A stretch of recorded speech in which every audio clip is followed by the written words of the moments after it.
말씀은 디모데후서 2장 20절에서 26절 말씀을 근거로 귀하게 쓰임 받는 그릇이라는 제목으로 하나님 말씀 증거하겠습니다. 진리 안에 거하라. 디모데 전후서 강의 32번째 시간입니다. 성경은 구원받은 성도를 특별히 비유를 할 때 그릇에 비유를 합니다. 구원받기 이전에는 사실은 그릇이 아니었죠. 그릇이라 할지라도 다 깨어진 것이었죠. 그 안에 아무것도 담을 수가 없었습니다. 하나님께서 아무리 우리 가운데 축복을 부어주셔도 담을 수 없는 그릇이 없다면 그 축복은 우리의 것이 아니라는 것입니다. 그런데 우리가 구원을 받았다는 것은 하나님께서 우리를 그릇으로 만들어 주셨다는 겁니다. 그래서 하나님께서 우리 가운데 축복을 주실 때 마음껏 그 그릇에 담아서 하나님의 축복을 누리고 또 흘러넘치게 해서 다른 사람에게 그 복을 나눠줄 수 있는 그런 존재가 된 것입니다. 근데 오늘 본 말씀에 보니까 그 그릇에 다양한 종류가 있다는 겁니다. 어떤 사람은 금그릇으로, 또 어떤 사람은 은그릇으로, 또 어떤 사람은 질그릇으로, 또 어떤 사람은 나무그릇으로 하나님께서 만드셨다는 겁니다. 왜 만드셨을까요? 그것은 하나님의 주권이죠. 하나님의 필요에 따라서 하나님께서 원하시니까 그렇게 만든 것입니다. 그런데 우리가 종종 이런 것에 더 관심을 갖습니다. 나는 어떤 그릇인가? 나는 금그릇인가, 은그릇인가, 나무그릇인가, 질그릇인가? 또 부족한 내 모습을 보니까 금그릇은 아닌 것 같고, 또 은그릇도 아닌 것 같고, 뭐 끽해봐야 나무그릇, 질그릇, 뭐 제 자신은 그렇습니다. 여러분들은 어떤지 모르겠지만 그런 모습을 보면서 이런 생각들을 갖죠. 왜 나는 금그릇이 아닌가? 왜 나는 은그릇이 아닌가? 그래서 또 엉뚱한 노력을 합니다. 금그릇이 되기 위해서 막 노력을 하죠. 애를 쓰죠. 그런데 노력한다고 해서 나무그릇, 질그릇이 금그릇, 은그릇이 될 수 있을까요? 그렇게 될 수가 없는 것입니다. 그러니까 원망을 하는 것이죠. 나는 왜 이렇게 태어났는가? 왜 나를 이렇게 만드셨는가? 라는 것입니다. 그런데 성경은 이렇게 말씀하죠. 토기장이가 질그릇을 만들 때 자기의 필요에 따라서 이런 그릇 만들고 저런 그릇 만드는 것 아니겠느냐? 근데 그릇이 왜 토기장이에게 왜 이런 그릇을 만들었느냐라고 따질 수가 있겠느냐라는 것이죠. 그러니까 토기장의 마음입니다. 그의 필요에 따라서 만든 것이죠. 나무 그릇은 나무 그릇에 쓰기 합당하니까 그 나무 그릇을 쓰고 싶으니까 나무 그릇을 만든 것이고, 질그릇은 질그릇처럼 쓰고 싶으니까 질그릇을 만든 것이죠. 그러니까 뭐 아무나 너 질그릇을 못 살게 굴려고 나무 그릇을 멸시하려고 그 그릇을 만든 건 아니잖아요. 뭐 금그릇은 뭐 어떻습니까? 뭐 그릇 뭐 다 높이기 위해서 금그릇을 만든 것이 아니라 그게 필요하니까 또 금그릇 만들고 은그릇 만든 것 아닙니까? 그러니까 우리가 우리의 모습으로 만들어진 것은 하나님께서 내 모습 그대로 쓰기를 원하시는구나 라는 그 모습 가운데 있어야 되는 것이죠. 그러니까 남의 비교가 아닙니다. 금그릇과 질그릇과 나무그릇, 이거 비교의 대상이 아니라는 것입니다. 내가 만약에 나무그릇, 질그릇처럼 만들어졌다면 하나님께서 이 가운데 나를 쓰기를 원하시는구나, 이 모습으로 하나님께 영광을 돌리는 것, 이것이 바로 구원받은 성도들의 자세이고 모습일 줄 믿습니다. 그러니까 내 모습 그대로, 이 모습은 딱 나처럼 하나님께서 쓰시기 원하시는 하나님의 뜻이 있는 줄 믿습니다. 그렇다면 우리의 노력은 어디에 있어야 할까요? 우리의 싸움은 어디에 있어야 할까요? 우리의 노력과 우리의 싸움은 내가 어떤 그릇이 되느냐, 이 싸움이 아닙니다. 이 노력이 아닙니다. 가장 중요한 것은 하나님께서 쓰시는 그릇으로 준비되기 위한 노력과 싸움이 있어야 한다는 것입니다. 오늘 본말씀에 보니까 그러면 하나님께서 어떤 그릇을 쓰기 원하시냐, 주인이 어떤 그릇을 쓰길 원하는가, 한마디로 깨끗한 그릇 쓰길 원한다 라는 것입니다. 아무리 내가 금그릇이라 할지라도 그 그릇에 우물이 묻었습니다. 더러운 것이 묻었습니다. 그러면 금그릇이라고 해서 거기다가 맛있는 밥을, 또 맛있는 음식을 놓고 먹을 수가 있겠습니까? 거기는 곰팡이가 막 다 쓸어 있고 또 더러운 오물들이 묻어 있는데 거기다 어떻게 음식을 담아서 먹을 수 있겠습니까? 그럴 수 없는 거잖아요. 근데 주인이 찾다 보니까 나무 그릇, 질그릇이 깨끗하게 씻겨져 있어요. 그럼 거기다가 맛있는 음식을 담아다가 먹을 수가 있는 것이죠. 이와 같이 우리가 어떤 그릇이냐, 이것은 중요한 것이 아니라는 겁니다. 근데 가장 중요한 게 있다는 겁니다. 그 그릇이 더러운 그릇이냐, 깨끗한 그릇이냐, 이게 정말 중요하다는 겁니다. 여기서 오늘 성경 말씀을 보니까 귀한 그릇이 있다는 거죠. 20절 보니까 그러므로 누구든지 이런 것에서 자기를 깨끗하게 하면 귀한 그릇이 되어 거룩하고 주인의 쓰심에 합당하며 모든 선한 일에 준비함이 되리라 이렇게 말씀합니다. 귀 쓰는 그릇, 이게 중요합니다. 귀 쓰는 그릇이 뭐예요? 여러분들 이제 뭐 주부시고 또 주부 뭐 한 9단 정도 되지 않았습니까? 그러니까 이 그릇을, 여러분들 어떤 그릇을 제일 귀하게 여겨요? 내가 잘 쓰는 그릇. 항상 내가 쓰는 그릇이 있잖아요.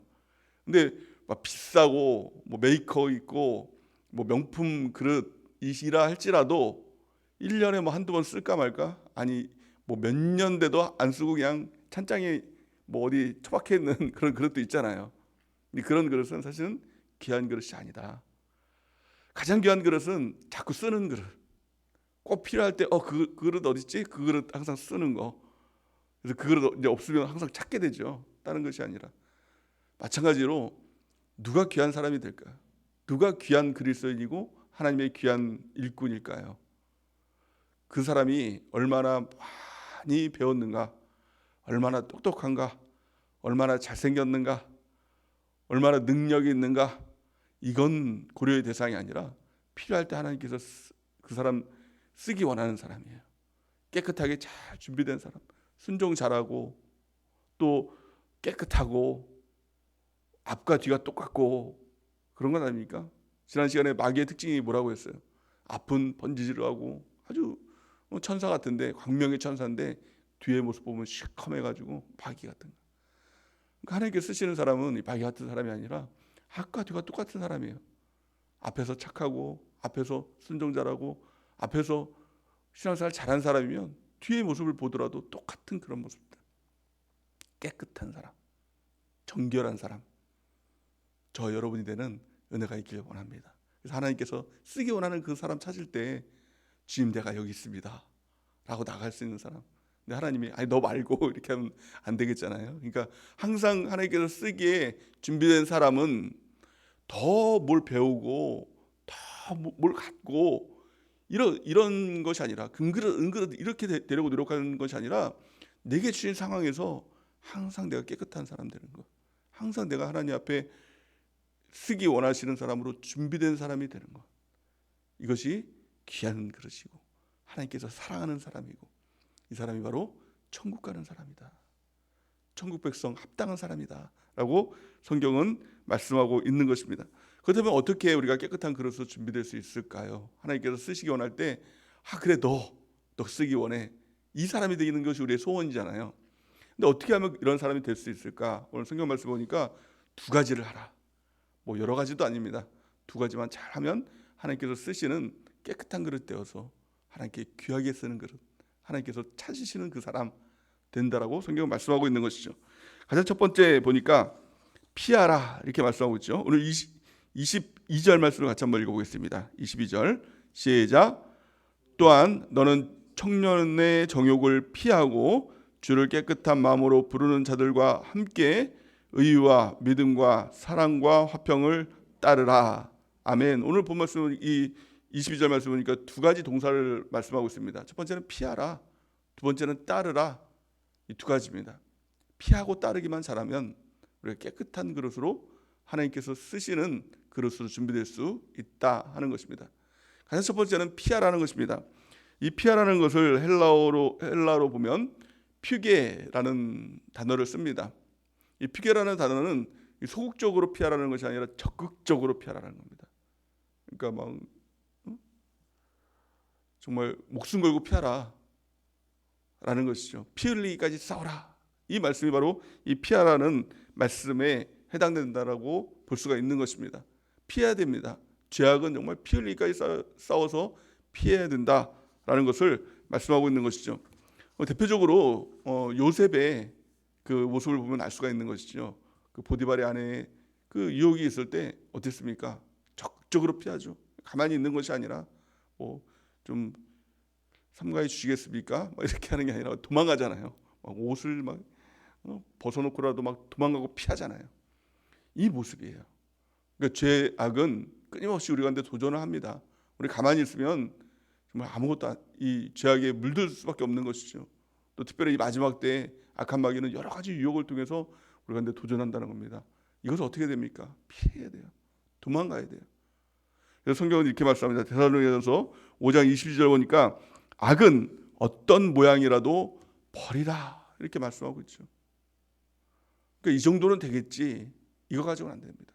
철저하게 내가 피하고 도망가고 끊어버리고 버리고 이것이 가장 첫 번째라는 겁니다. 그럴 때 우리 주님이 도와주십니다. 그러니까 사람의 노력으로 어떻게 다 될 수가 있겠어요? 그렇잖아요. 내가 뭐 죄를 안 짓는다라고 해서 죄를 안 짓는 사람이 될 수가 있나요? 끊임없이 아주 마귀는 틈만 노리면 틈만 있으면 교묘하게 도전해서 죄인데 죄인지 모르고 행하는 일들을 막 주잖아요. 그러다 보니까 이게 죄악이구나 깨닫고 또 회개하고 돌이키잖아요. 근데 우리의 노력만으로는 안 되죠.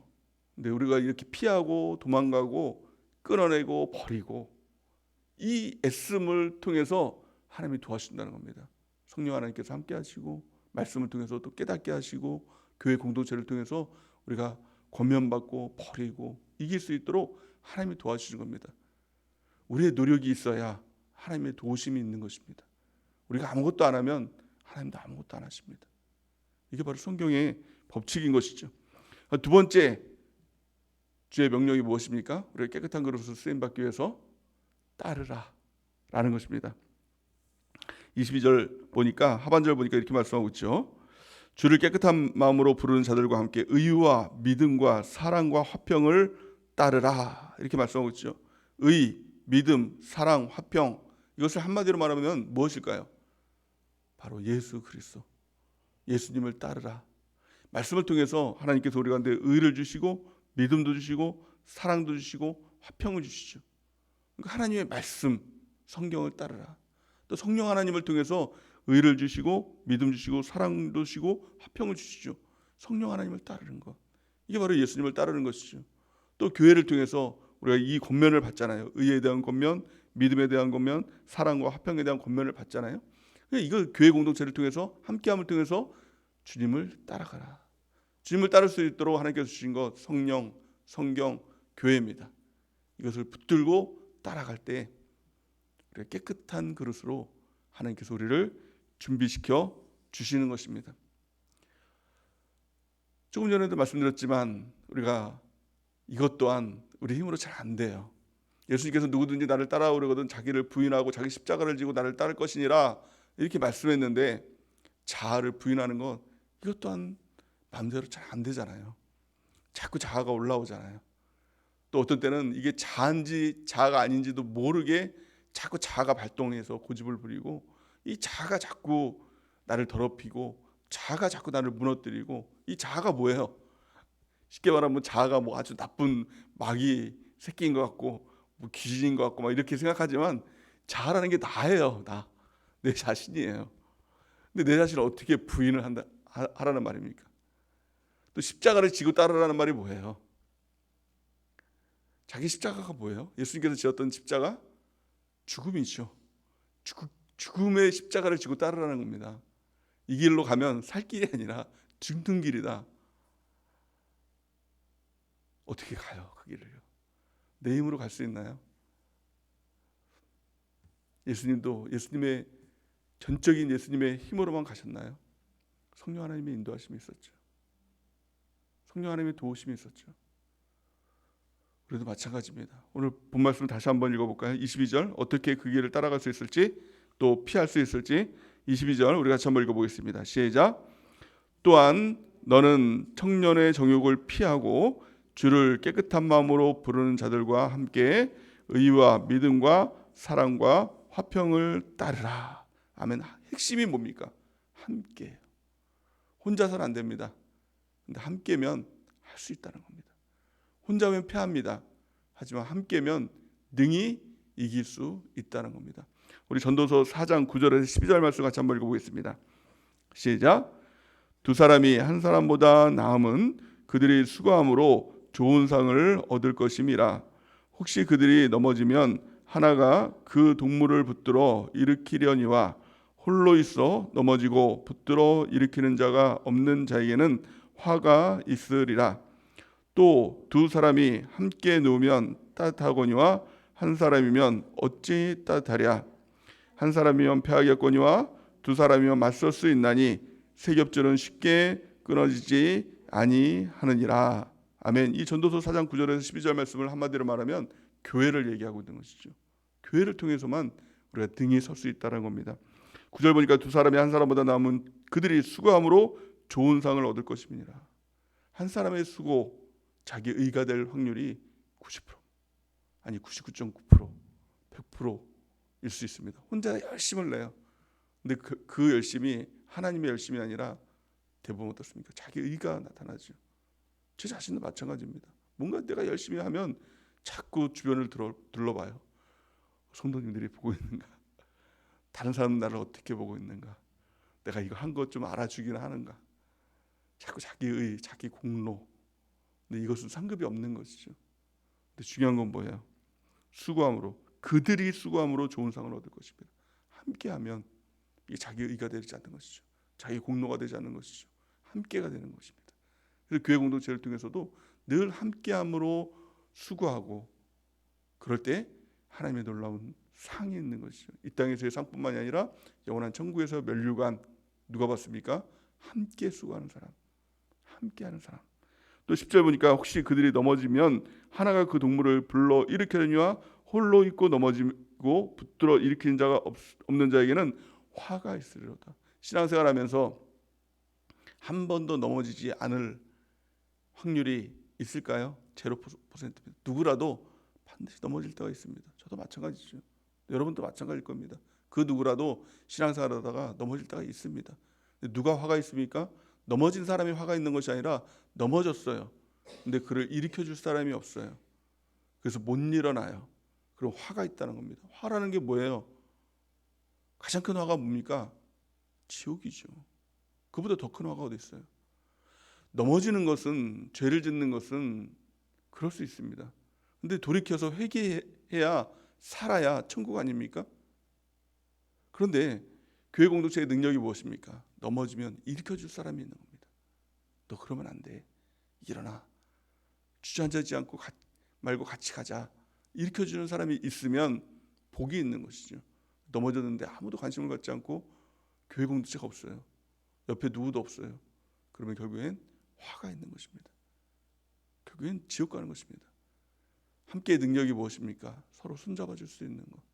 제가 넘어졌을 때 여러분들이 저에게 권면해 줄 수 있는 것이고, 또 여러분들이 넘어졌을 때 또 누군가가 또 제가 권면해 줄 수 있는 것이고, 그 능력이 바로 셀의 능력이죠.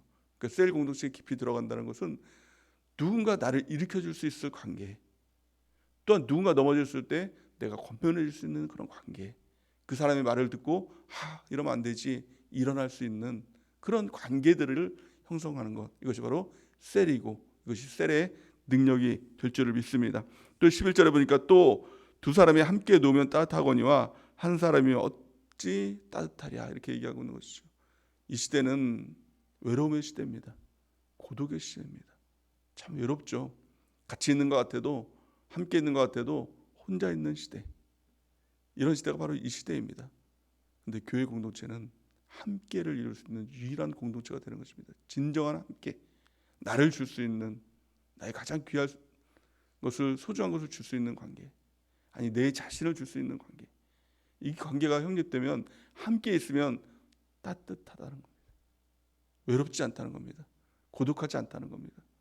그러면 능히 승리할 수 있다는 것이죠. 우리 12절 말씀, 전도서 4장 12절 말씀을 다시 한번 읽어보겠습니다. 시작. 한 사람이면 패하겠거니와 두 사람이면 맞설 수 있나니 세 겹줄은 쉽게 끊어지지 아니하느니라. 아멘. 수많은 마귀의 공격이 있습니다. 이 마지막 때는 이 마귀라는 놈이 자기의 때가 얼마 남지 않은 것을 알고 총공격을 합니다. 모든 수단을 써서 죽기 아니면 살기, 살기 아니면 까무러치기, 이런 정신으로 이제 마귀가 총공격을 할 것입니다. 근데 누가 이길 수 있습니까? 한 사람이면 다 집니다. 다 무너집니다. 마귀 밥 됩니다. 지옥 자식 됩니다. 근데 두 사람이면 등이 맞설 수 있다. 이길 수 있다. 왜요? 세 겹줄이 되니까. 왜 세 겹줄이 돼요? 성령 하나님이 함께 하시니까. 이게 공동체의 능력인 것입니다. 우리 함께함을 통해서 교회 깊이 뿌리를 내리고 또 셀과 함께함을 통해서 마귀를 이기는 우리 모두가 되는 은혜가 넘치길 바랍니다. 함께 수고함을 통해서 영원한 천국의 상급을 받는 우리 모두가 되는 은혜가 있길 바랍니다. 외롭습니까? 고독합니까? 교회 셀 공동체에서 함께 하십시오. 함께하면 외로움도 슬픔도 이길 수 있습니다. 외로워도 슬퍼도 나는 안으로 라고 했던 이 켄티와 같이 우리 교회 공동체가 있으니 능히 승리할 수 있는 우리 모두가 될 줄을 믿습니다. 이것을 어떻게 해야 됩니까? 그냥 하면 안 되고 힘써야 된다 성경 말씀하죠. 에베소서 4장 3절 우리 같이 한번 읽어보겠습니다. 시작. 평안에 매는 줄로 성령이 하나 되게 하신 것을 힘써 지키라. 아멘. 교회 공동체는 힘써야 됩니다. 힘써서 모이고 힘써서 초청하고 힘써서 권면하고 힘써서 모여야만 그것이 지켜지는 것이죠. 성령이 하나 되게 하신 것, 교회 공동체 힘써 지켜서 함께함을 통해서 우리가 거룩함을 이루고 또 하나님께 쓰심에 합당한 그릇으로 잘 준비되고 이 마지막 때에 어떤 도전이 있어도 어떤 마귀의 도전이 있어도 능히 승리하고 또 하나님께 상급받는 우리 모두가 되는 은혜가 넘치기를 예수님의 이름으로 간절히 축원해 드립니다. 우리 같이 기도하는 시간